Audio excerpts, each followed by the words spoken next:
네, 할렐루야. 우리 하나님께서 청년들을 통하여 위대한 하나님의 역사를 이루실 줄 믿습니다. 아멘.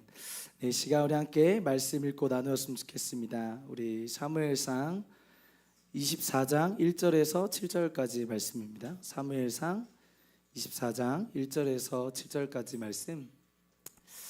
네, 우리 화면에도 나오는데요. 저와 한 절씩 번갈아 가면서 읽도록 하겠습니다. 제가 먼저 읽겠습니다.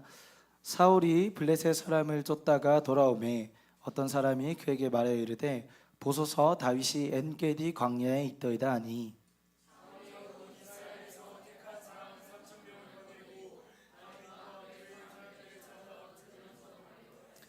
길가 양의 우리에 이른즉 굴이 있는지라 사울이 뒤를 보러 들어가니라. 다윗과 그의 사람들이 그 굴 깊은 곳에 있더니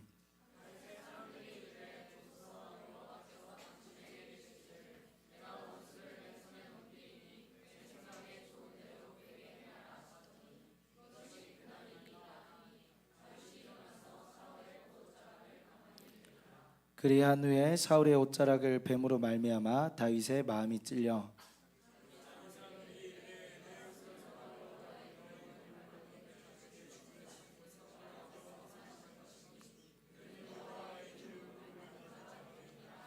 네, 함께 읽겠습니다. 다윗이 이 말로 자기 사람들을 금하여 사울을 해하지 못하게 하니라.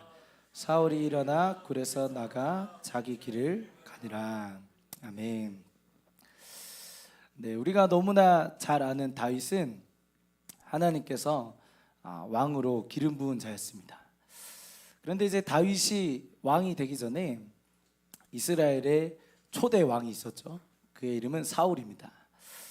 여러분, 사울은 어떠한 자였을까요? 사울은 어떠한 자였길래 하나님께서 사울을 왕으로 기름 부으셨을까요?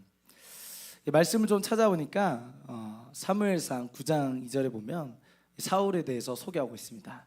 사울은 용모가 뛰어나고 엄청 잘생겼다는 거겠죠. 키도 크고 잘생기고 멀리서 봐도 정말 멋있다. 저 사람은 정말 왕이 될 만하겠구나. 그리고 그는 힘이 있는 자였습니다. 힘이 있다. 그러니까 싸움도 굉장히 잘했던 것 같아요. 힘도 세고 용감하고 전쟁에 나서서 이길 수 있고. 그리고 또 이렇게 표현하고 있습니다. 이스라엘 자손 중에 그보다 더 준수한 자가 없나니. 그러니까 이스라엘의 누구를 비교해도 사울의 어떤 용맹함과 그의 어떤 준수함, 그의 외모, 어느 것 하나 비교해도 손색이 없을 정도로 이 사울이 엄청난 사람이었다고 성경은 이야기하고 있습니다. 그래서 이제 그는 가는 전투마다 이겼겠죠. 하나님께서 함께 하시니 이스라엘 백성으로 하여금 많은 대적들이 이기게 하시고 승리케 하시고 가는 곳마다 주님이 함께 하신 것을 알 수 있습니다. 그런데 이제 그가 결정적으로 그런 왕의 자리에서 하나님께서 기름 부으시고 하나님께서 세우셨던 그 왕의 자리에서 물러나게 됐던 사건이 있습니다. 뭐냐면 아말렉과의 전투에서 우리 하나님께서 말씀하신 거죠. 너희가 아말렉과 전투를 하게 될 텐데 아말렉의 모든 것들을 다 진멸해라. 주님 그렇게 말씀하셨습니다. 우리 지금 왜 그렇게 말씀하셨을까요? 이 아말렉에 눈에 보이는 좋은 것들이 있었던 겁니다. 그 모든 것들을 다 제하고 완전한 승리를 너희가 이뤄야 한다. 주님 말씀하신 거죠. 그런데 그 말씀 앞에 사울이 불순종하게 되는 겁니다. 하나님께서 진멸하라고 하신 것 중에 좀 괜찮아 보이고 이거는 뭔가 우리가 전리품으로 취해도 나쁘지 않겠다. 그러니까 하나님이 하신 말씀에 자기의 생각이 들어오게 된 거죠. 이거는 내가 아껴놨다가 하나님을 섬기고 하나님을 높이고 예배하는 곳에 내가 쓰면 되지 않을까. 하나님의 사역 가운데 하나님의 부르심 가운데 자신의 욕심과 자신의 인생의 것들이 보이기 시작하니까 하나님 말씀에 불순종하게 되는 겁니다. 그래서 하나님은 자기의 것을 취하려는 사울을 버리시고 새로운 왕을 택하시기로 결정하십니다. 그런데 이 사울에게 기름 부었던 사무엘이 성경이 이렇게 이야기하고 있어요. 사울이 하나님께서 사울을 버리시기로 한 날부터 사울을 찾아가지 않더라. 왜냐하면 너무 마음이 아팠다는 거예요. 그렇게 안 될 수 있었는데, 정말 하나님께서 세우신 그 왕의 자리를 끝까지 갈 수 있었는데, 그 사람의 욕심 가운데 하나님의 세우신 자리를 자기의 것을 취하려 했던 그 불순종의 마음 가운데 무너진 사울을 향해서 사무엘이 슬퍼했다고 말씀하세요. 그리고 하나님께서도 그러한 사울을 세우신 것을 후회했다고 성경은 이야기하고 있습니다. 그러니 사무엘이 하나님께서 새로운 왕을 세우겠다 말씀하실 때 사무엘의 마음이 어땠을까요? 자기가 하나님이 기름 부으라고 해서 기름 부었던 왕이 하루아침에 버림받게 됐어요. 그럼 그 다음에 왕을 세울 때는 사무엘이 엄청 고민하면서 찾아가지 않겠습니까? 아니, 이스라엘에서 사울보다 준수한 사람이 없다는데, 사울만큼 대단한 사람이 없다는데, 정말 왕이 될 만한 그런 외모와 그런 능력을 갖춘 사람이 없다고 하는데, 그럼 과연 하나님께서 사울 다음에 세울 왕은 어떠한 자일까? 그래서 이제 사무엘이 우리가 아는 그 이새를 찾아가는 거죠. 이 사무엘상 7장 7절 말씀을 보시면 사무엘이 처음 딱 갔을 때 다윗의 첫째 형을 만납니다. 첫째 형. 그를 봤더니 성경에 왜 이렇게 잘생긴 사람이 많은지 모르겠습니다. 너무 잘생겼다고. 네, 아멘. 근데 주님이 우리가 너무나 잘 아는 말씀하신 거죠. 하나님은 외모를 보지 않으시고 여호와는 중심을 보십니다. 아멘. 네, 얼마나 위로가 되는지 모르겠습니다. 하나님은 저같이 키 작은 자도 쓰시고 저 같은 외모도 막 쓰시고. 제가 이번에 열방을 갔는데 저희 같이 간 팀이 내기를 했습니다. 진제자 간사님은 어느 나라 사람일까요? 그래서 이제 저는 뭐 하겠다고 하지도 않았는데 본인들끼리 순서를 정했어요. 1번은 인도네시아, 2번은 말레이시아, 3번은 방글라데시, 4번은 라오스, 5번은 필리핀. 그래서 이제 현지인들이 가장 많이 말하는 나라를 뭐 상을 주겠다나 뭐라나. 그래서 이제 저는 기분이 별로 안 좋았지만 이제 뭐 해봤습니다. 그래서 이제 제가 가서 현지한테 물었어요. 내가 어느 나라 사람 같냐? 그러니까 뭐 얘기하는 거죠. 뭐 인도네시아에서 왔냐? 그리고 이제 세 나라를 들었습니다. 팔레스타인 아니죠. 필리핀, 말레이시아, 그다음에 인도네시아 이렇게 들었습니다. 그러니까 이제 뭐 현지인이 보기에도 제가 현지인 같은 거죠. 제가 옛날에 라오스를 갔다 왔는데 라오스에서는 현지인이 저한테 길을 물어보는 겁니다. 그래서 이제 제가 이렇게 서 있고 제 옆에 라오스 MK가 있었습니다. 그래서 이제 현지인이 갑자기 저한테 와서 뭐라고 얘기하길래 제 친구한테 물었습니다. 저 친구가 나한테 뭐라고 얘기하냐? 응, 너한테 저 슈퍼 가는 길이 어디냐고 물어보는 거예요. 이제 뭐 하나님은 외모를 보시지 않습니다. 아멘. 뭐 여러분들도 많이 감사하시죠? 아침에 이제 일어나서 거울을 보면은 주님의 창조물에 막 감탄하고 보시기에 심히 좋았더라. 근데 우리의 모습이 뭐 어떠건 간에 주님이 다시 왕을 세울 때는 그 외모를 보시지 않는다는 거예요.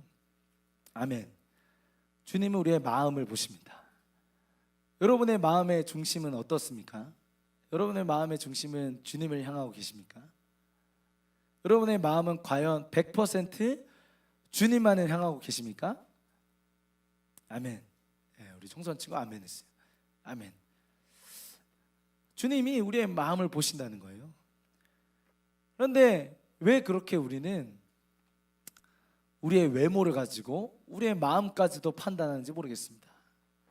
우리의 겉으로 드러나는 우리의 모습들, 우리의 상황들, 내가 처한 환경을 가지고서 우리의 마음을 보는 거죠. 아, 역시나 나는 주님을 사랑하는 줄 알았는데 주님 사랑하지 않았어. 역시나 나는 내 삶을 주님 앞에 드렸는데 드리지 않은 것 같아. 아, 역시나 주님이 나를 부르신 것 같았는데 아니었어. 하지만 주님 우리의 외모를 보시지 않습니다. 우리의 겉으로 드러나는 우리의 어떠함을 보시지 않으시고 우리의 마음을 보시는 거죠. 그래서 다윗의 형들이 다 지나갔어요. 근데 주님이 7명이 지나갈 동안 얘도 아니다, 얘도 아니다, 얘도 아니다. 그랬더니 물어본 겁니다. 아들이 이게 답니까? 그랬더니 이제 아버지가 얘기하는 거죠. 아, 양을 지키는 자가 한 명 있습니다. 얼마나 집안에서 중요하지 않으면 이름도 안 불러요. 막내가 있어요. 나머지는 다 이름을 가지고 얘기하는데 여기서는 이름도 얘기하지 않습니다. 양을 지키는 자, 막내. 이름하여 막내. 여러분 막내 계십니까? 할렐루야. 주님 쓰실 줄 믿습니다. 막내, 양을 지키는 자. 양을 지키니까 얼굴이 저처럼 새까맣지 않겠습니까? 할렐루야. 새까만 자에게 복이 있나니. 그러니까 양을 지키면서 늘 양과 함께 하니까 얼굴도 새까맣고. 여러분 양의 배설물 냄새를 맡아보셨습니까? 아주 지독합니다. 양이 그 당시에 양을 매일매일 씻었겠습니까? 이 양과 함께 뒹구는 양을 지키는 자, 그의 몸에는 냄새나고 지저분하고 더럽고 볼품없고, 그러한 자를 그 앞으로 모셨을 때 주님 말씀하시는 거죠. 이 자에게 기름을 부어라. 여러분 중에 그런 분 계십니까? 내가 과연 하나님의 부르심을 감당할 수 있을까? 이런 내가 지금 하고 있는 일을 봤더니 내가 어떻게 하나님 앞에 쓰임 받을 수 있을까? 내가 이만큼 준비 안 됐는데, 나의 부모님조차도 나에게 큰 기대가 없는데, 그런 분 계십니까? 주님이 그러한 자를 쓰실 줄 믿습니다. 마음의 중심을 보시는 주님께서 그러한 다윗을 불러내시는 거죠. 하나님의 부르심에, 하나님의 역사하심에는 우리의 어떠한 가치와 판단이 아니라 하나님의 기준과 하나님의 계획하심이 있는 줄 믿습니다. 그렇게 해서 다윗이 왔는데, 다윗이 그 이후에 일어나는 일들은 아주 파란만장한 역사가 시작되는 거죠. 분명 하나님의 부르심이 왔는데, 그 부르심을 따라가는 인생 가운데 우리가 생각할 때 하나님이 우리를 부르셨는데 꽃길만 걸을 것처럼 우리가 생각하지 않습니까? 뭔가 선교사가 되면 내가 복음 전하는 영혼마다 예수님께 돌아와야 되고, 내가 예배하는 곳마다 주님이 임재하셔야 되고, 내가 손을 얹고 기도하는 자마다 병든 자가 나아야 되고, 내가 학교에서 작은 배를 시작하면 믿지 않는 친구들이 다 와서 눈물로 예수님 예수님 하면서 와야 될 것 같고. 저만 그런 생각합니까?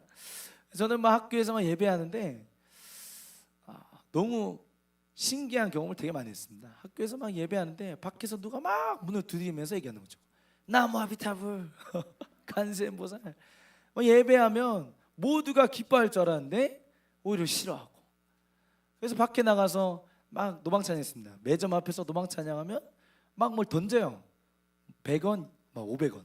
할렐루야 먹어가지고 이제 빵 사 먹고.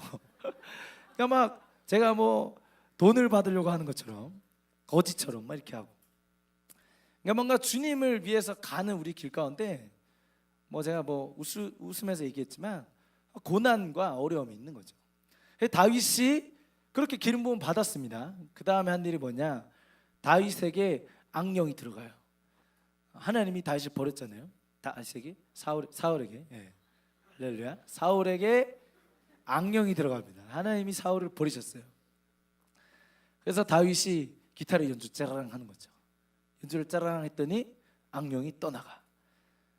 엄청난 역사를 경험하고, 그 다음에 다윗이 하는 일이 뭐냐? 블레셋의 장군인 골리앗을 때려 눕히러 가는 겁니다. 우리 인생 가운데 주님이 부르시면요, 우리가 감당할 수 없는 싸움을 싸우게 하십니다. 그런 분들 많이 계실 거예요. 이번 여름에 열방을 가겠습니다. 결단했더니 가정의 엄청난 반대, 교회의 반대, 재정의 어려움, 갑자기 몸이 아프고 어려움이 닥쳐오는 거죠. 골리앗과 같은, 내 힘으로는 도저히 감당할 수 없을 것 같은 어려움과 시련이 닥치게 되는 겁니다. 근데 그때 다윗이 승리하는 비결은 단 하나인 거죠. 나는 네가 모욕하는 만군의 여호와의 이름으로 나아갑니다. 우리의 승리의 비결은 예수님, 우리의 여호와 하나님을 의지하고 주님의 이름을 부르는 것인 줄 믿습니다. 그 이름의 능력으로 다윗이 전쟁에서 승리해요. 하나님이 승리를 주십니다. 아멘. 우리 하나님은 승리의 주님이세요. 반전의 하나님이시고 역사의 하나님이십니다. 우리 하나님을 믿고 따라가는 길 가운데는 위대한 역사가 일어나는 겁니다. 그런데 그 블레셋의 장군인 골리앗을 때려 눕히고 났더니 무슨 일이 생깁니까? 이제 사울이 단단히 이제 씌인 거죠. 아니, 감히 너가 나보다 더 위대한 일을 행할 수 있냐?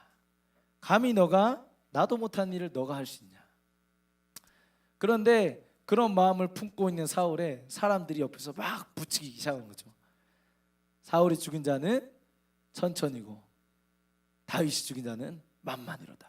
무슨 말입니까? 사울은 아무것도 아니다. 사울, 네가 한 거 아무것도 아니야. 다윗이 한 일을 보세요. 다윗이 한 일. 하나님을 섬기고 주님 앞에 경외함으로 순종한 자의 일을 보십시오. 사람들이 다 알게 된 거죠. 다 알게 된 거. 그래서 사울이 성경에 보면 시기하게 됐다. 오늘 읽지 않았지만 18장 8절에 보면 이렇게 얘기하습니다. 심히 불쾌했다. 왜냐하면 사울에게는 이스라엘 백성이 대적을 이긴 것보다 더 중요했던 게 있어요. 뭐냐면 자신이 드러나는 겁니다. 자신이 나타나는 것이 그의 인생에게 가장 중요했던 거예요. 하나님이 드러나는 것보다 내가 높아지는 것이 사울에게는 가장 중요했던 겁니다. 여러분 중에도 혹시 그런 분 계십니까? 하나님도 높아지고 나도 높아지고. 여러분, 이건요 하나님을 높이는 것 같지만 사실은 자기를 높이는 겁니다. 하나님만 높아져야 되는 것이 하나님이 가장 기뻐하시는 것이에요. 하나님만 높임 받는 것이 우리 주님이 원하시는 겁니다. 그런데 우리는 때때로 비슷한 유혹 가운데 들어가는 거죠. 하나님도 높아지고 내 이름도 높아지리라. 하나님이 높아지는 그 자리에 내가 앉고 싶은 겁니다. 사실은 하나님이 높아지는 그 자리에 나도 덩달아서 높임 받기를 원하는 거예요. 내 이름이 위대해지고 내가 사람들에게 인정받고 사람들에게 높아지고. 그래서 하나님만 높아지는 게 아니라 나도 높아지는 그런 유혹과 그러한 사단의 거짓말이 우리 가운데 찾아온다는 겁니다. 이걸 이길 수 있는 방법은 뭐가 있을까요? 이걸 이길 수 있는 방법은 단 하나입니다. 우리가 망하면 됩니다. 아무도 아멘 안 할 줄 알았어요. 우리가 망하면 돼요. 우리가 계획하고 우리가 꿈꾸는 것이 다 망하면 됩니다. 우리 FMC 때 우리 문성 교사님 그렇게 얘기하셨죠? 축복받길 원하십니까? 하나님께 선물 받길 원하세요? 가족 중에 암으로 가족이 암 걸리고 집이 불에 타고 우리 축복하시지 않습니까? 여러분, 그렇게 되길 정말 소망하세요?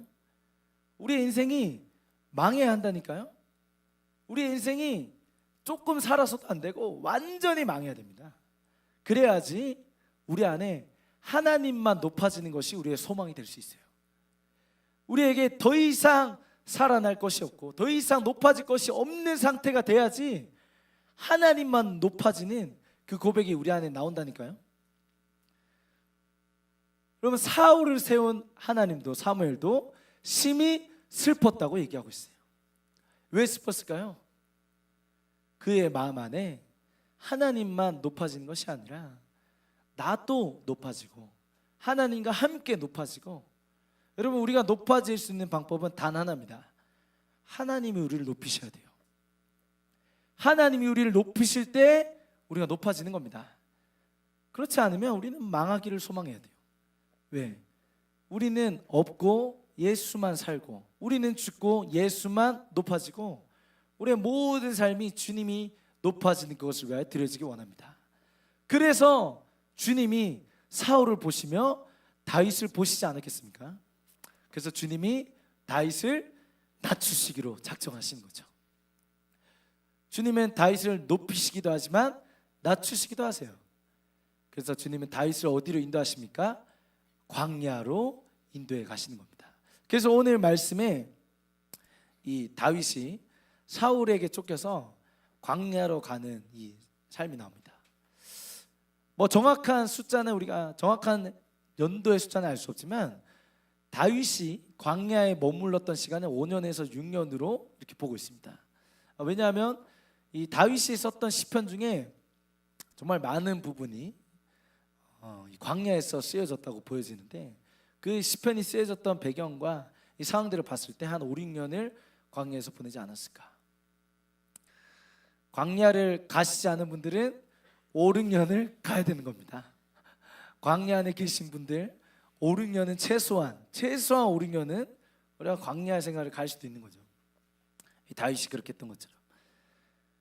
그래서 오늘 이 말씀에 보면은 이 엔게디 광야라고 하는 데를 갑니다. 제가 이번에 파르시아 아이들과 엔게디를 갔는데 우리 사진 한번 보여주실게요. 네, 여기가 바로 광야입니다. 엔게디 광야. 엔게디의 뜻은 염소의 샘이라는 뜻입니다. 염소의 샘. 여기 가면 염소를 볼 수가 있어요. 염소가 막 얼마나 뛰어다니든지, 제가 염소 사진은 안 넣었는데 염소가 막 다닌다는 거죠. 근데 여러분 여기에 보이실 때 무슨 생명이 있어 보이십니까? 뭐가 자랄 수 있을 것처럼 보이세요? 너무나 황폐하고 너무나 뭐 풀 한 폭이 자라기 힘들 것 같은 곳처럼 보이지 않습니까? 그런데 여기 보이시면 이 점같이 생긴 구멍이 보이시죠? 여기가 굴이에요, 굴. 여러분 다윗이 엔게디 광야에 굴에 숨었을 때 어떤 굴에 숨었다고 생각하세요? 우리가 생각할 때 우리가 동굴이라고 생각하면은 우리가 생각하는 동굴 있죠?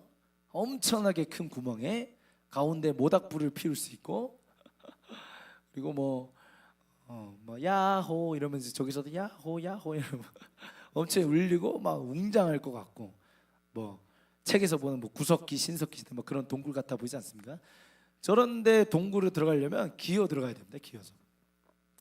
그냥 막 서서 이렇게 못 들어가는 거죠. 들어갈 때부터 숙이고 들어가는 겁니다. 들어갈 때부터. 제가 여기 엔게디 말고 아둘람이라는 굴도 가봤습니다. 아둘람 굴. 아둘람 굴 혹시 가보신 분 계십니까? 네. 아둘람 굴도 비슷하게 생겼어요. 근데 이제 아둘람 굴에 갔더니 설명하시는 분, 여기는 입구는 있지만 출구는 없습니다. 그러니까 뭐 그냥 들어가는 거예요. 근데 너무 좁으니까 뒤에 사람이 들어가면 앞에 사람은 못 나가고 계속 앞으로 들어가는 겁니다. 계속 그냥 들어가다가 구멍이 나와서 밖으로 나오면 그 사람 사는 거고, 뭐 아니면 그냥 계속 들어가는 거죠, 굴 안으로. 왜냐하면 뭐 들어가면 나오기가 쉽지 않으니까. 그런데 다윗이 이런 굴에 들어갈 때 무슨 마음이었을까요? 아늑하다. 이제 뭐 비를 피해서 강풍을 피해서 들어가야지, 그런 마음이었을까요? 그러면 이 말씀의 그 전장을 보면 다윗과 그와 함께한 사람 600명이 있었다고 얘기합니다. 600명. 뭐 나 한 사람 몸 챙기기도 힘든데 600명을 거느리고 지금 숨어 이러면 이제 600명이 저 굴 안으로 다 뛰어 들어간 거 아니겠습니까? 600명이 들어가려면 굴 번호도 막 외워놔야 돼. 막 1번 굴, 2번 굴, 3번 굴. 자, 오늘은 너가 77번 굴에 들어가. 근데 뭐 굴에 이름이 써져 있겠습니까? 뭐 이렇게 사방으로 막 들어가는 거죠. 눈에 보이는 굴로 다 숨어 들어가지 않겠습니까? 그런데 그 굴에다가 숨어 들어갈 때 다윗은 몇 명이 찾아왔냐? 사울은 몇 명이 찾아왔냐? 3,000명이 찾아왔던 거. 3,000명. 여러분 한번 생각해 보시겠어요? 아침에 눈을 떴는데 문자가 띵 온 거예요. 당신은 오늘 도망치셔야 됩니다. 10명의 군사들이 창을 들고 쫓아올 겁니다. 여러분 어떻게 하시겠어요? 그럼 아침에 눈을 떠가지고 누가 막 띵동띵동 했어. 문을 열어서 봤더니 창을 들고 앞에 막 수십 명이 서 있다고 생각해 보세요. 그리고 바깥에 창문을 열어봤더니 막 1,000명이 창을 들고 서 있는 겁니다. 어떨까요, 심정이? 그런데 그 3,000명이 저기 멀리서 쫓아오는데 내가 숨을 때는 이 동굴밖에 없어요. 여러분 그럼 그 동굴 안에 들어가서 뭘 할 수 있을까요? 뭐 허리도 제대로 필 수가 없어. 뭐 제대로 누울 수도 없어. 근데 뭐 음식이나 뭐 제대로 먹었겠습니까? 그 5, 6년이라는 시간을 광야에서 보내면서 무엇을 먹으며 무엇을 입으며 무슨 생각을 할까요? 여러분, 제가 옛날에 난민의 스토리를 들은 적이 있습니다. 난민의 스토리. 난민들은 무엇을 먹을까, 무엇을 입을까 고민 안 한다고 해요. 그들은 더 본질적인 고민을 한다는 겁니다.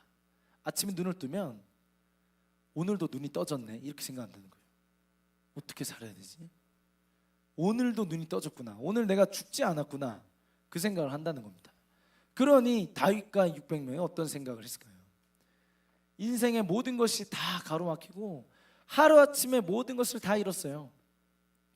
자신의 인생의 계획들이 다 실패하고 다시 꿈꿔왔던 것들이 있지 않았겠습니까? 그는 왕이 될 사람이었어요. 그는 사울의 딸과도 결혼했습니다.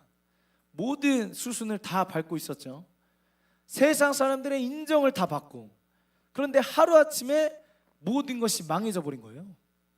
내가 원하지도 않았는데, 내가 선택하지도 않았는데, 그것은 하나님의 부르심과 하나님의 인도하심이라는 그 이유 안으로 들어가게 되는 겁니다. 어떻게? 내가 다 망할 때까지.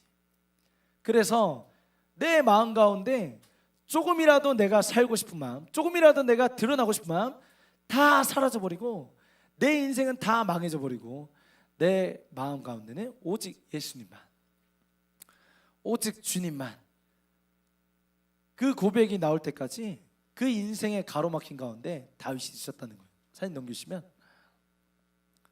네, 저기 굴입니다. 저 굴 보면서 저게 어떻게 들어갔을까? 뭐 사다리가 있었던 것도 아니고 위에서 뭐 누가 줄을 끌어 내려 줬겠습니까?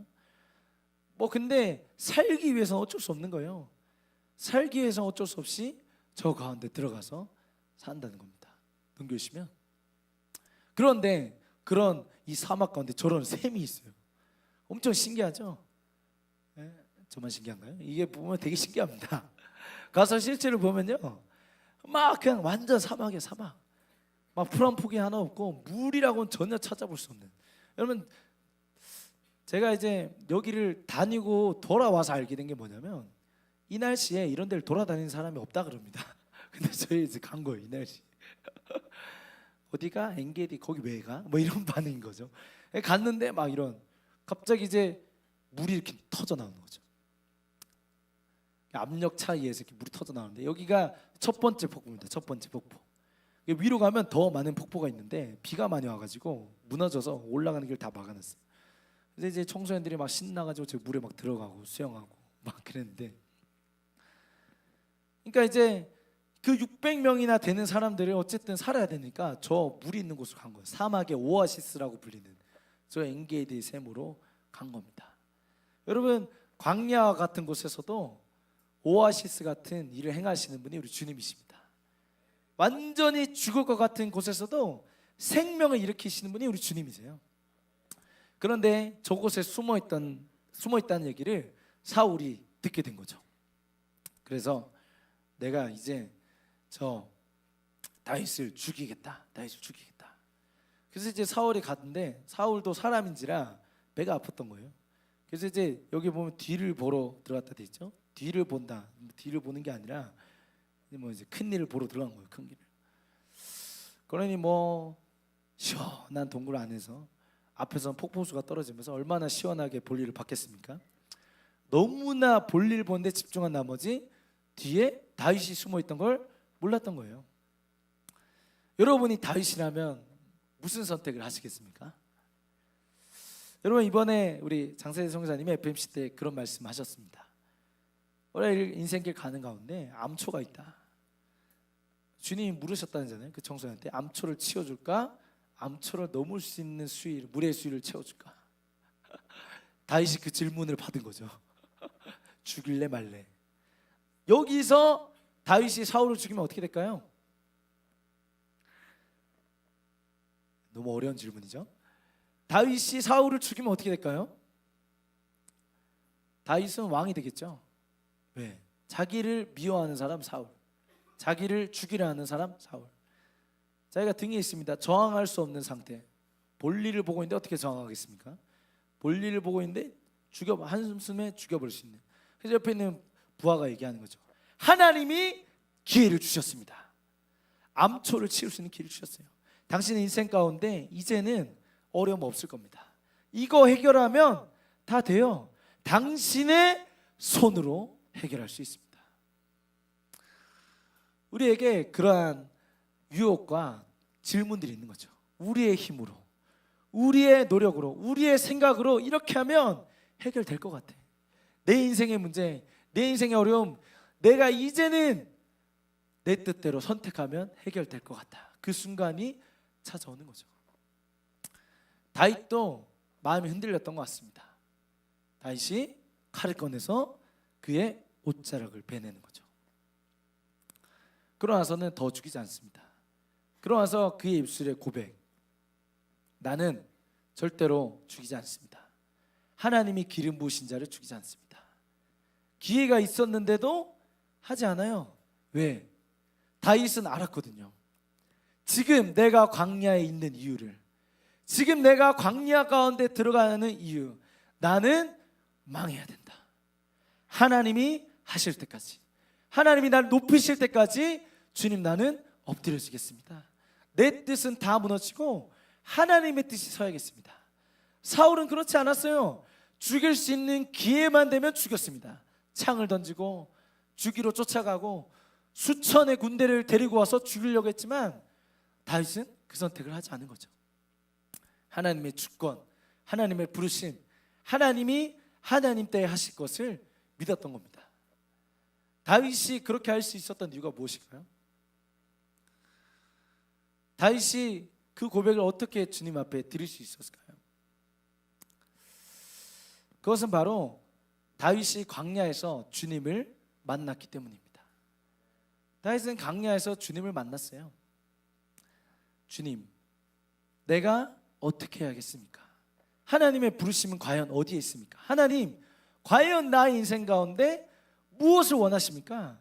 주님 말씀하여 주십시오. 여러분, 광야의 어원은 황폐한 사막 뭐 이런 뜻도 있지만 또 다른 뜻으로 미드바르라는 뜻이 있어요. 미드바르. 미는 어떠한 장소, 그리고 다바르는 말씀, 이런 뜻입니다. 무슨 말이냐? 하나님의 말씀이 있는 곳인 거죠. 하나님의 말씀. 저도 이 광야를 이번에 한번 갔다 왔는데 이번에 말고 제가 작년 아니죠. 한 5년 전에 저도 학생 선교사로 이스라엘을 갔다 왔는데 그때 찍었던 사진이 있습니다. 보시면 매우 놀라운 사진이죠. 여기에 5명이 한국인과 1명이 현지인이 서 있습니다. 현지인이 어디 서 있을까요? 제가 군대 전역하고 바로 학생 선교사를 가가지고 들고 가지 말아야 될 것을 들고 가서 저렇게 입고 사진을 찍고 있습니다. 그리고 우리 맨 왼쪽에는 우리가 너무나 잘 아시는 그 김원약 선교사님이 저기 서 계시죠. 이분이 김원약 선교사님. 그래서 제가 다음 사진 넘기시면, 저희가 이제 학생 선교사를 거의 마칠 때쯤에 제가 이제 원약 선교사님 찾아갔습니다. 선교사님, 밥 좀 주세요. 그래서 이제 선교사님 집에서 맛있는 밥을 먹고, 너희가 광야를 아느냐? 그래서 이제 광야 인생 수업이 갑자기 시작됐습니다. 광야란 어떤 곳이냐? 차차차차차차. 그래서 이제 광야를 한번 가보지 않겠냐? 가보겠습니다. 그래서 이제 광야를 갔어요. 광야가 너무 멋있지 않습니까, 여러분?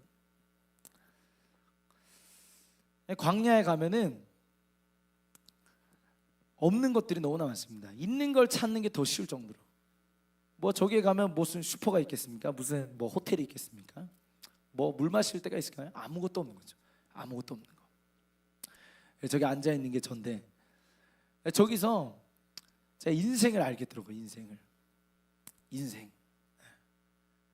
제가 초등학생들 앞에서 인생을 얘기하려고 하니까 또 이제 제가 뭐 오래 살지도 않았지만, 그냥 인생이 어떻습니까? 엄청 굴곡 있잖아요. 인생이 올라갈 때가 있으면 내려갈 때가 있고, 길이 없는 것 같은데 길이 있고, 여기 보시면 낭떠러지 같은데 가다 보면 길이 또 생겨요. 길이 막다른 골목에 대해서 막힌 것 같은데 또 가다 보면 길이 또 납니다. 근데 아무것도 없어요. 아무것도. 그래서 정말 뭐 걸거치는 것도 없잖아요. 그래서 이제 저기서 소리를 지르면 메아리가 칩니다. 메아리가. 왜냐하면 뭐 치고 돌아올 만한 게 없으니까 계속 소리가 이제 뻗어져 나가는 거죠. 근데 이제 저 곳에서 이제 기도하는 거죠. 하나님, 어디 계시나이까? 하나님, 어디 계십니까? 제가 학생 선교사를 결단하고 갔는데, 제가 출국하는 당일날 새벽 5시까지 제가 공항에 갔어야 됐어요. 공항에 가야 되는데 8시 비행기였습니다. 8시 비행기 타러 5시까지 가야 되는데 새벽 1시, 2시부터 저와 함께 가는 친구가 배가 아프다고 떼굴떼굴 구르는 거예요. 그래서 이제 저는 꾀병이어라. 저게 병이 나면 안 된다. 절대 꾀병이어라. 그래서 이제 아프다고 하는데 괜찮냐 괜찮냐. 옆에 있는 이제 진통제 먹이고 괜찮냐. 아프지 마라. 오늘 우리 출국이다. 근데 이제 너무 아파하니까 막 병원에 갔습니다. 문 열고 이제 병원에 갔는데 병원에서 뭐 해주는 게 없죠. 대학병원에 가봐라. 대학병원에 갔습니다. 근데 이제 의사가 오더니 막 눌러보는 거죠. 아프세요? 네, 아픕니다. 누르더니 아프세요? 네, 아픕니다. 그랬더니 알겠습니다 하고 의사 가는 거예요. 그래서 저래도 의사가 될 수 있구나. 신기하다. 그리고 조금 있다가 또 다른 의사가 왔습니다. 똑같은 데를 눌러보는 거예요. 나 아프세요? 아픕니다. 누르세요. 아픕니다. 네, 알겠습니다 하고 또 가는 거예요. 그래서 제가 이놈들 봐라. 그래서 이제 다음에 오는 의사한테는 내가 얘기해야겠다. 그래서 다음에 또 새로운 의사가 또 왔어요. 그래서 제가 여기 있습니다. 잠시만요. 배 누르실 거죠? 거기 아파요. 그랬더니 제가 눌러볼게요 하면서 또 누르는 거예요. 누르더니 하시는 말 이거 맹장인 것 같다고. 그래서 제가 거짓말 하지 마세요. 저희 비행기 타야 됩니다. 그랬더니 비행기가 몇 시인데요? 8시입니다. 몇 시까지 가야 돼요? 5시까지 가야 됩니다. 지금 시간이 4시 50분인 거죠. 그래서 이미 망연자실. 큰일 났다. 그래서 그 친구는 수술 침대에 실려서 수술실로 들어갔습니다. 출국해야 되는데. 그래서 이제 택시를 타고 공항에 가는데 눈물이 나더라고요. 계속 울었습니다. 하나님 어디 계십니까? 하나님 뭐 하십니까? 저랑 장난하세요? 공항에 도착하고 나서 깨달았어요. 트렁크에 노트북을 두고 내렸습니다. 이연타. 선교사가 되지 말았어야 돼. 이러면서 이제 제가 어머니한테 전화했습니다. 어머니 난리 났습니다. 무슨 일이냐? 팀원이 2명이 더 있는데 1명이 맹장으로 수술실에 들어갔습니다. 그리고 제가 노트북을 차에 두고 내렸습니다. 그래 그럼 집으로 돌아오면 되겠네. 이 영상을 저희 어머니가 보고 계실 수도 있는데 그래서 이제 제가 막 그냥 끊어버렸습니다. 믿음의 말에 해주지도 못할 망정 이러면서 이제 비행기를 탔어요. 비행기를 어떻게 탔는데 비행기가 뜨면서도 이제 계속 우는 거죠. 하나님 뭐 하십니까 지금? 저한테 왜 이러시죠? 그리고 도착을 했어요. 어떻게 이스라엘 도착을 했는데 저랑 한 명의 친구가 있잖아요. 총 3명이었는데 저 포함 3명. 근데 그 중에 한 명이 몸이 좀 안 좋은 친구였어요. 갑상선 기능이 좀 안 좋다고. 그 친구가 도착하고 일주일 뒤부터 알아눕기 시작했습니다. 왜 아파? 못 일어나겠어요. 왜? 몸이 너무 안 좋아요. 왜? 제가 사실 몸이 원래 안 좋아요. 그렇구나. 알겠다. 제가 일주일에 언어 학원을 가야 되는데 언어 학원에 일주일에 한 4일인가 갔습니다. 일주일만 4일. 근데 4일 중에 한 3일을 아파가지고 못 가는 거예요. 그래서 이제 저희 집이 엄청 큰 대로변가 있었는데 차가 엄청 세게 달려서 아무리 말을 해도 잘 안 들립니다. 그래서 이제 제가 학교를 가면서 소리를 막 지르는 거죠. 하나님 어디 계십니까? 하나님 어디 계십니까? 제 첫째 아들이 소리를 잘 지르는데 아마 저를 닮은 것 같아요.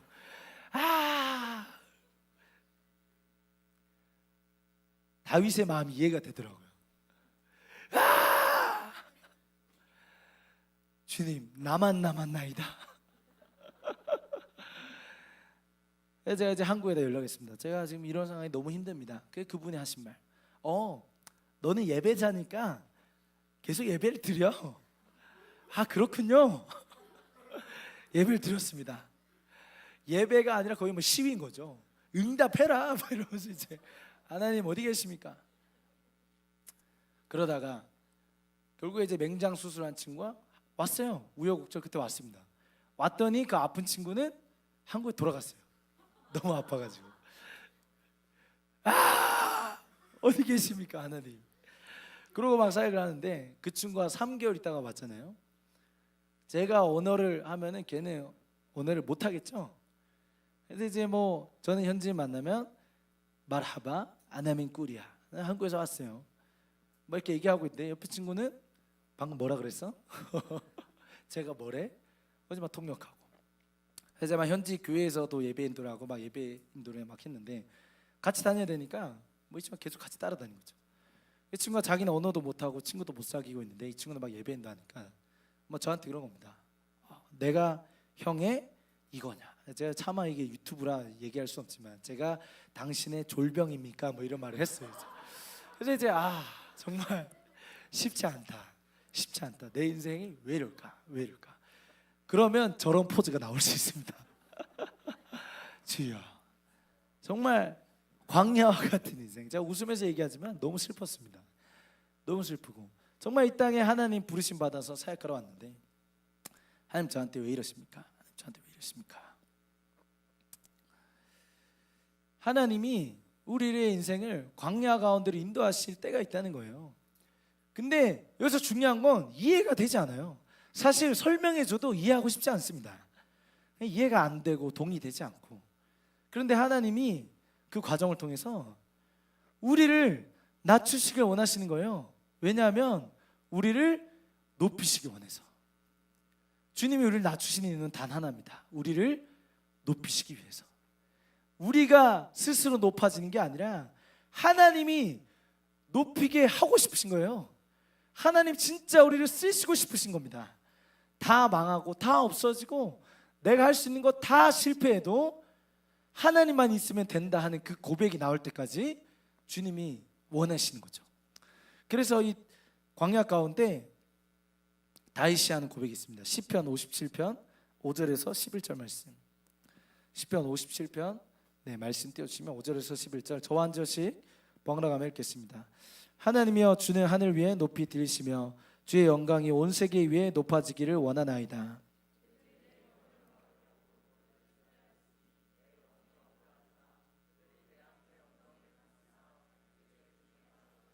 하나님이여 내 마음이 확정되었고 내 마음이 확정되었사오니 내가 노래하고 내가 찬송하리이다.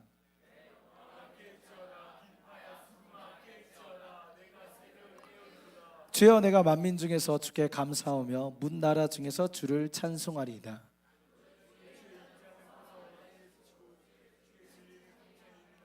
함께 읽겠습니다. 하나님이여 주는 하늘 위에 높이 들리시며 주의 영광이 온 세계 위에 높아지기를 원하나이다. 아멘. 뭐 길어서 읽지 않았지만 57편 1절에 보면 이렇게 얘기하고 있습니다. 하나님이여 내게 은혜를 베푸소서 내 영혼이 주께로 피하나이다. 그러면서 이제 말씀하는데 이 다윗이 그 고통의 굴 속에서 주님을 높이고 예배하는데 이렇게 고백하는 거죠. 내 마음이 확정되었고 확정되었사오니 내가 주를 높이고 예배하리이다. 아멘. 그럼 이것이 다윗의 예배입니다. 이것이 다윗이 광야 가운데 드렸던 예배예요. 무엇입니까? 내가 주님을 예배하기로 정하였습니다. 여러분 예배할 수 있어서가 아니에요. 예배하고 싶어서가 아닙니다. 예배해야 해서도 아니고요. 예배하라고 해서도 아니에요. 내 마음을 정한 겁니다. 내가 어떤 상황 가운데 있어도 나는 주님을 예배하겠습니다. 왜냐하면 주님이 예배받기 합당하시니까요. 주님만이 높임받기 합당하시니까요. 그것이 충분한 이유가 되는 거죠. 내가 어떤 상황 가운데 있든지. 여러분 고난 가운데 있는 분 계십니까? 한 치 앞도 알 수 없는 그런 어려움 가운데 낙심한 분 계십니까? 여러분의 마음을 확정하세요. 주님이 그걸 듣고 싶으신 거예요. 네 마음을 확정하겠느냐? 네 마음을 나에게 정하겠느냐? 너가 망할 수 있다. 너 나 예배하고 싶니? 너 망할 수 있어. 네 인생 다 실패할 수도 있어. 네가 선택하고 네가 원하고 바라고 계획하던 거 다 망할 수 있어. 너가 생각하고 상상하던 그 수위보다 더 큰 수위로 다 망해버릴 수 있어. 그래도 예배할 수 있냐? 하나님이 다윗을 끌고 가시는 거죠. 너 이래도 예배할 수 있니? 너 이래도 예배하고 싶니?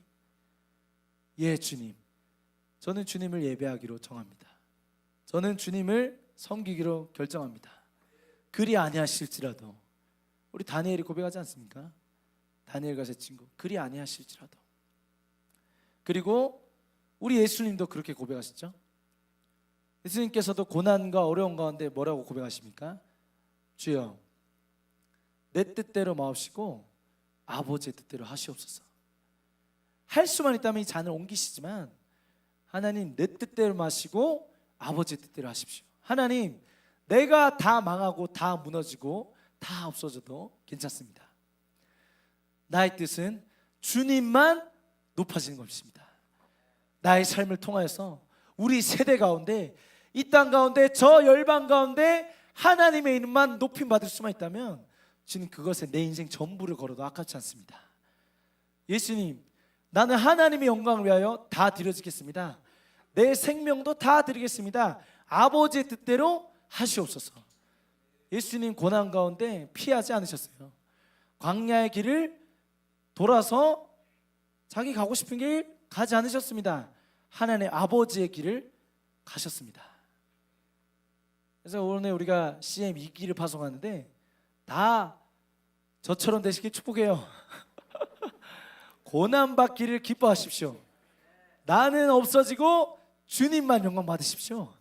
주님 이 민족 가운데 아버지의 이름만 높임 받아야겠습니다. 온 세계 위에 주님의 영광이 가득하기를 원하나이다. 그것이 다윗의 고백이에요. 다윗이 확정했어요. 사울을 죽이기로. 아니요. 다윗이 확정했습니다. 이제는 내 갈 길 가기로. 아니요. 주님을 예배하기로. 여러분 뜻대로 되지 않습니까?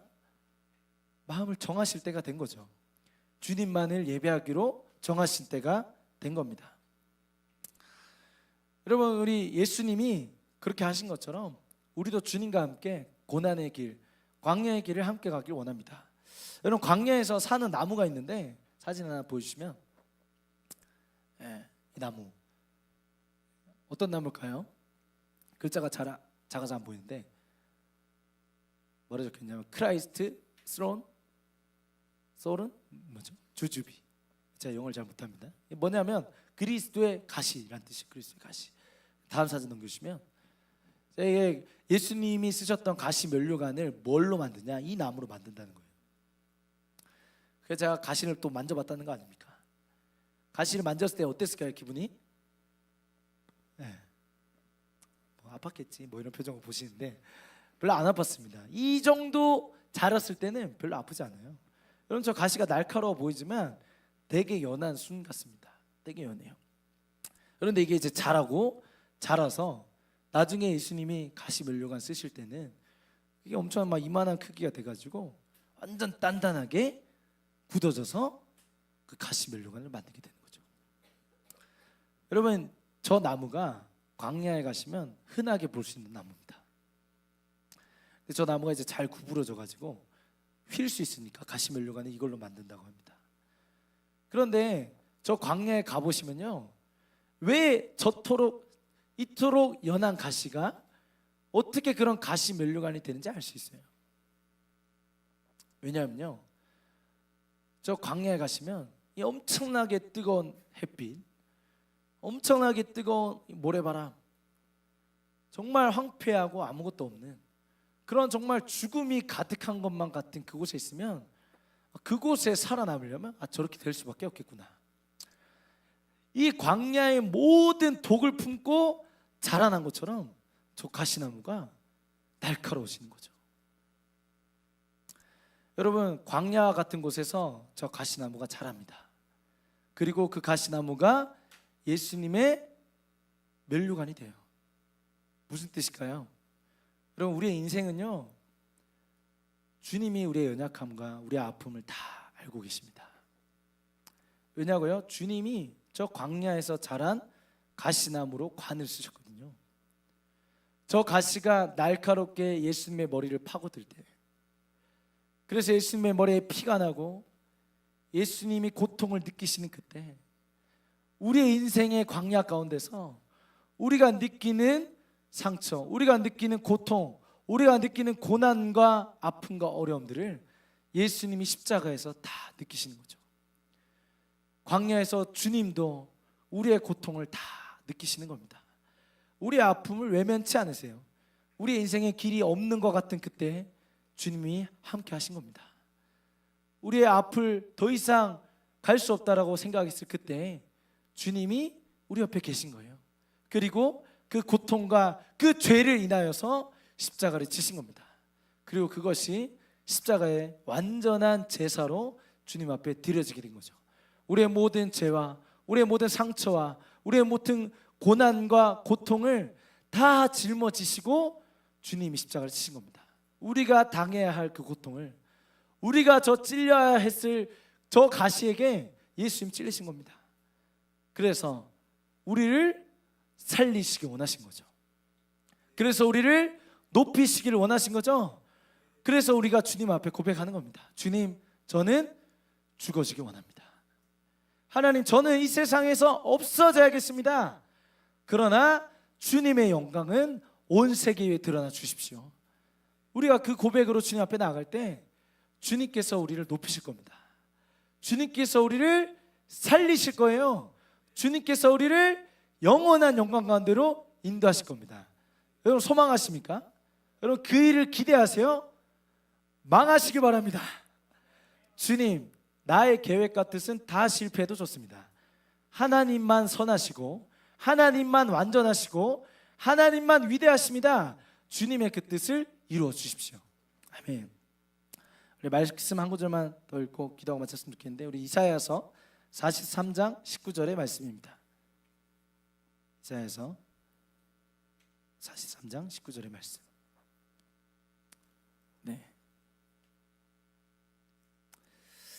우리 화면에도 나올 텐데요. 우리 함께 한 목소리로 읽겠습니다. 시작. 보라, 내가 새 일을 하리니 이제 나타낼 것이라. 너희가 그것을 알지 못하겠느냐? 반드시 내가 광야의 길을 사막에 강을 내리니. 아멘. 우리 주님이 말씀하신 게 있어요. 뭐냐면 내가 새 일을 행하겠다.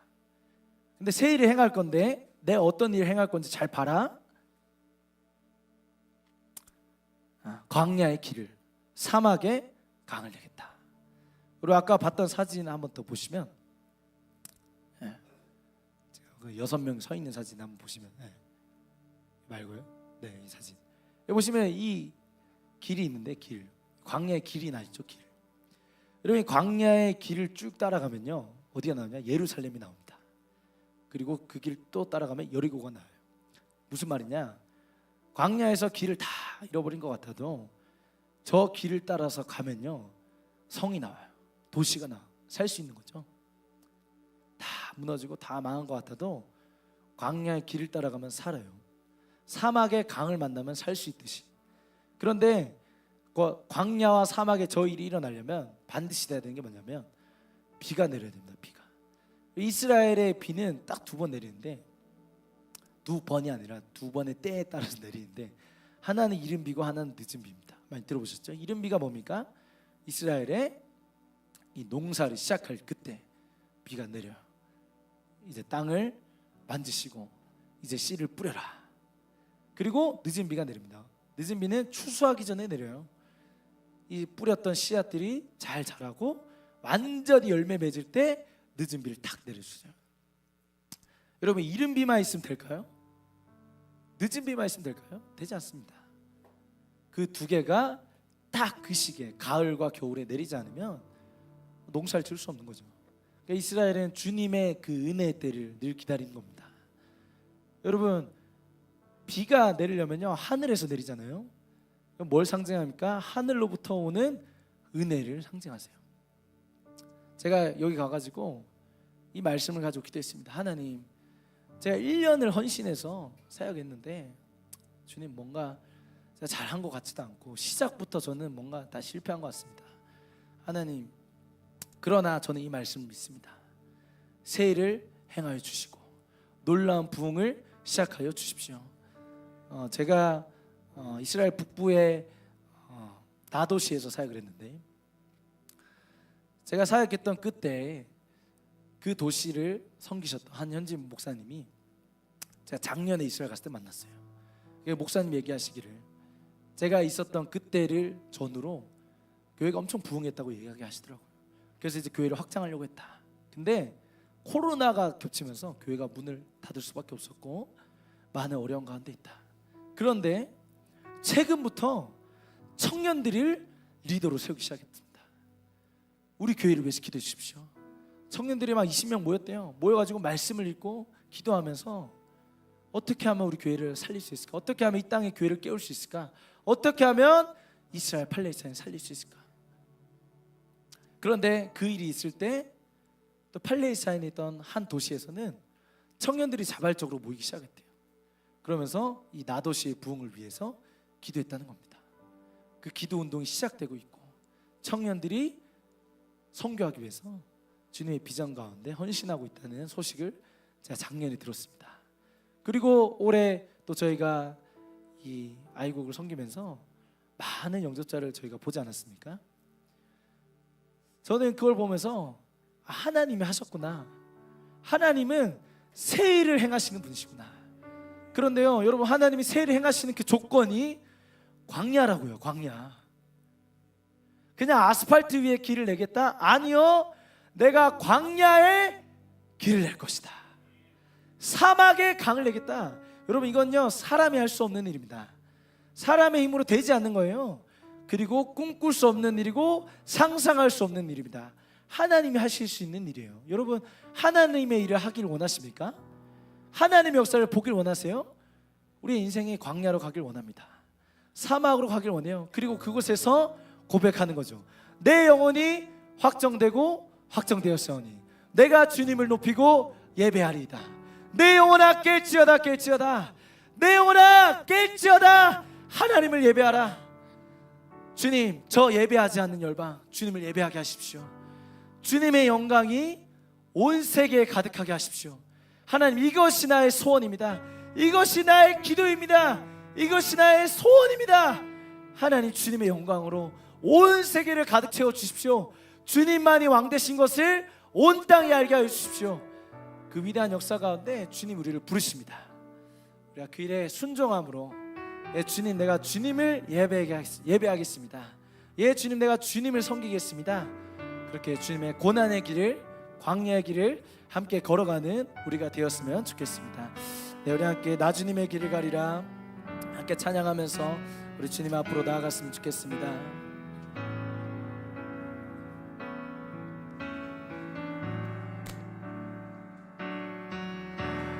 나 주님의 길을 가리라. 하늘의 부르심 따라서 주님의 얼굴을 구할 때 거룩한 성령이 나 주님의 길을 가리라.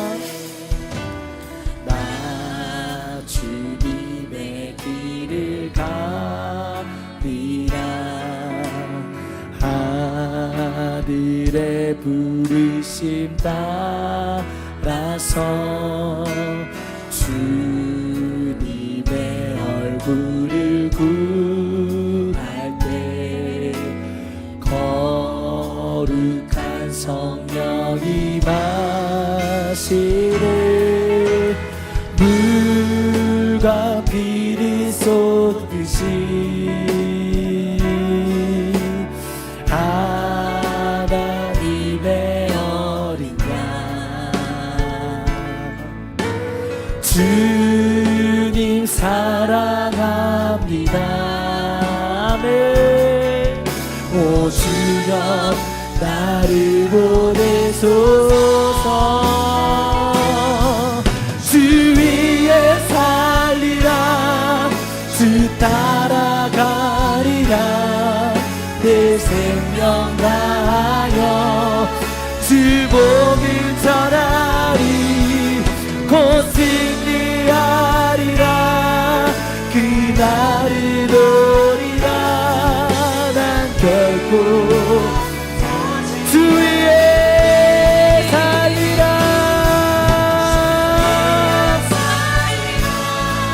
주 따라가리라. 내 생명 다하여 주 복을 전하리. 곧 승리하리라. 그날을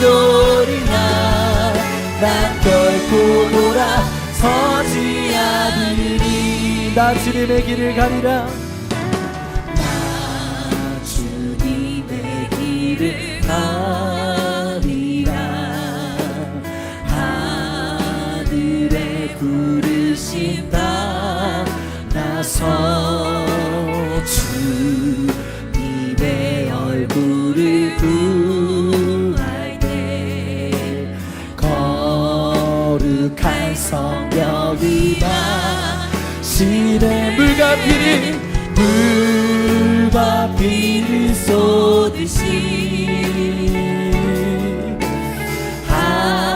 하나님의 어린 양 주님 사랑합니다. 오 주여 나를 보내소서.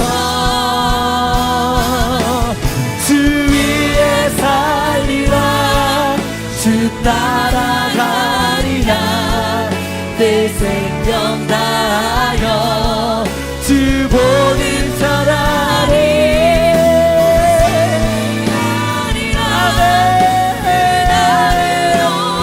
난 결코 주 위에 살리라. 주 따라가리라. 내 생명 다하여 주 복음 전하리. 곧 승리하리라.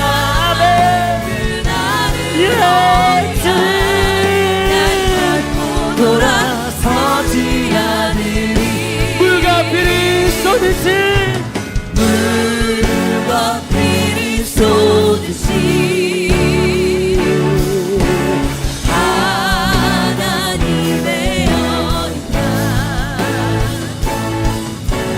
주님 사랑합니다.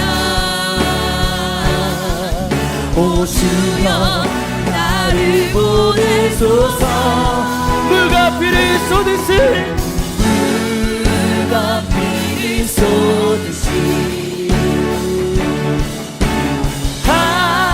하나님의 어린 양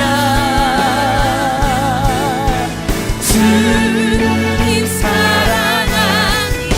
주여 우리를 받으소서. 주여 나를 보내소서. 주 위에 살리라. 주 따라가리라.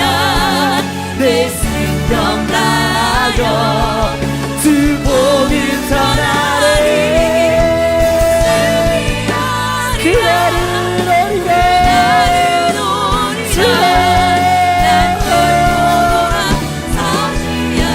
주 위에 살리라.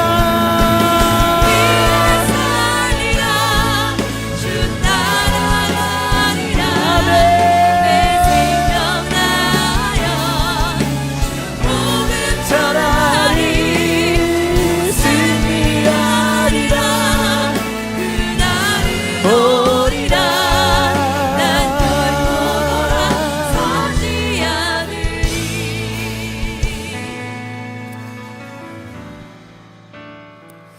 우리 주님은 우리 외모를 보시지 않습니다. 우리가 어떠한 배경, 어떠한 상황, 내가 어떠한 사람인지 보지 않으세요. 주님은 우리의 마음의 중심을 보십니다. 우리의 마음 가운데 하나님도 높아지고 나도 높아지려 했던 마음들이 있다면 이 시간 주님 앞에 회개하기 원합니다. 하나님, 우리가 이 세상에 아무것도 아닌 자 되어도 괜찮습니다. 우리의 삶이 어떠하든지 나는 주님 한 분만을 높이기로, 내 영혼은 주님만을 예배하기로 확성합니다. 주님, 고난 가운데서, 어려운 가운데서 있는 자 있습니까? 하나님을 더 이상 바라볼 수 없는 상황 가운데 있는 사람 있습니까? 주님, 우리가 하나님을 예배하겠습니다. 내 영혼아 깨치어다, 깨치어다. 내 영혼아 깨어 주님을 예배할지어다. 하나님, 우리의 삶을 통하여 주님만 섬기게 하여 주시옵소서. 우리의 마음 다하도록 우리의 생명을 다하도록 주님 한 분만 예배하게 사오니 우리를 받아 주시옵소서. 함께 기도하시겠습니다. 주여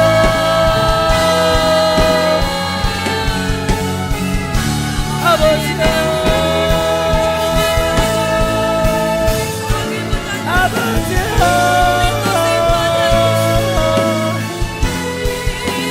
하나님의 뜻만 서기 원합니다. 하나님 아버지의 뜻만 이루어지기 원합니다. 주여 아버지여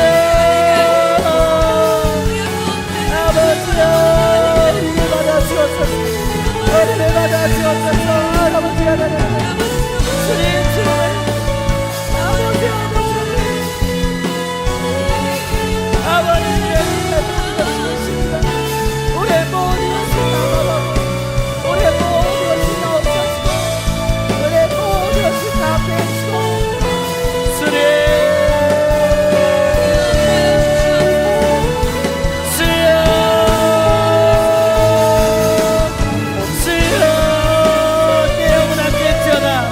내 영혼 함께여 주님만을 예배할지어다. 주님 원합니다 원합니다.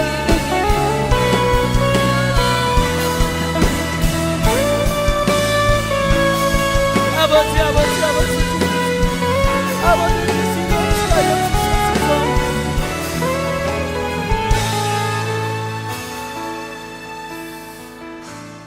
우리 주님은 사막에 강을 내시고 광야에 길을 내시는 분이십니다. 이것은 하나님의 은혜가 임해야지 가능합니다. 하나님 이 시간 하나님으로부터 오는 생명의 비로 우리의 삶을 채워 주옵소서. 은혜와 성령으로 우리의 삶을 채워 주옵소서. 주님의 은혜로 우리의 삶을 덮어 주시옵소서. 주님의 이른 비와 늦은 비가 생명을 낳듯이 우리의 삶 가운데 주님의 생명수가 터져나오게 하여 주시옵소서. 주님 우리 가운데 생명을 살리는 자가 되게 하여 주시옵소서. 주님의 은혜와 성령으로 우리의 삶을 통하여 수많은 자들을 살리고 주님께로 돌이키는 그 생명의 역사 보게 하여 주시옵소서. 주님 이 시간 은혜와 성령의 비로 우리를 가득 채워 주시옵소서. 함께 기도하시겠습니다.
그렇습니다.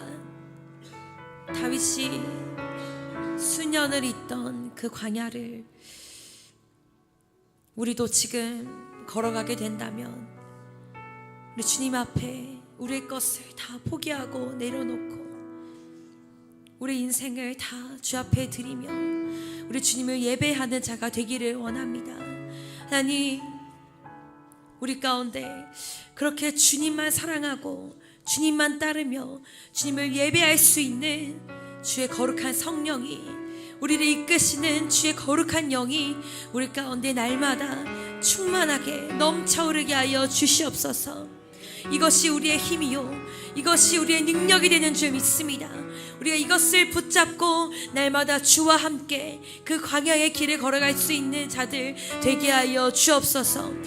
또한 하나님, 우리 한국교회 청년들도, 우리 이 땅의 미래 세대들도 주 앞에 이 광야 가운데 예배할 수 있는 그 능력과 그 힘을, 그 성령의 충만함을 이들이 경험하기를 원합니다. 광야의 길을 걷고 있는 자들이 있다면 주님 만나주셔서 예배의 능력으로 다시 한번 일어서게 하여 주시고, 우리 한국교회가 다시 한번, 이 청년 세대가 다시 한번 이 예배의 능력으로, 말씀의 능력으로 굳건하게 서며 승리할 수 있도록 주여 이끌어 주시옵소서. 그리하여서 이 땅의 수많은 자들이 다시 한번 일어나 주의 오심을 예비하고 이 땅의 많은 청년들, 미래 세대들, 한국교회를 깨워 일으키며 열방 가운데로 전진하며 달려나가게 하여 주옵소서. 그렇게 이끄신 주님을 찬양합니다. 감사하며 거룩하신 예수 그리스도의 이름으로 함께 기도합니다. 아멘. 주께 영광의 박수 올려드립시다. 아멘.